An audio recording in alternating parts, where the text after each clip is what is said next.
I therefore would like to take this opportunity to urge, to recommend with utmost urgency for our brothers in Ukraine and in Russia to come as soon as possible to a cessation of hostilities.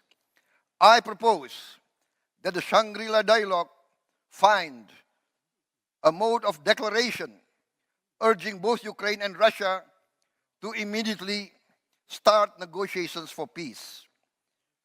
This declaration should be voluntary from all participants here representing their various countries.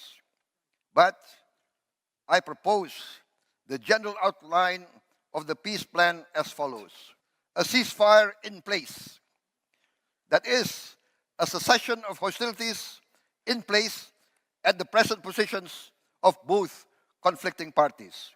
Withdrawal 15 kilometers each from their forward positions to a new demilitarized zone. The United Nations Monitoring and Observer Force to be immediately formed and to be immediately deployed along this new demilitarized zone. The United Nations should organize, carry out, and execute a referendum in the disputed territories to ascertain objectively the wish of the majority of the inhabitants of the various disputed areas.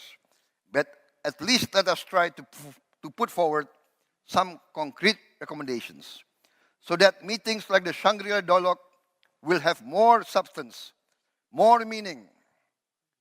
I am of the opinion that the leaders of the two leading powers in this great rivalry are actually wise leaders.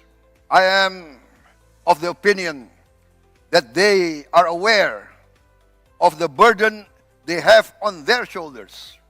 Both these great civilizations have contributed to the great advance and progress of humankind.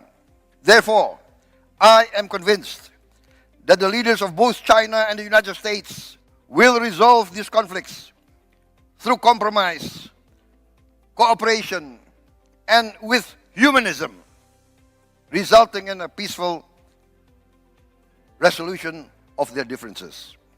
I am confident that through leadership and wisdom, great statesmanship will prevail amongst the leaders of these great powers.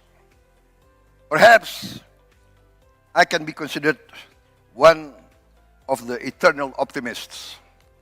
But this is, I think, not only my hope, but the hope of many around the world. I refer to historical examples. The conflict in Korea, for at least 5 decades, we have had some sort of peace. But at least let us try to put forward some concrete recommendations so that meetings like the Shangri-La Dialogue will have more substance, more meaning. Terima kasih sudah nonton. Jangan lupa like, subscribe, dan share ya.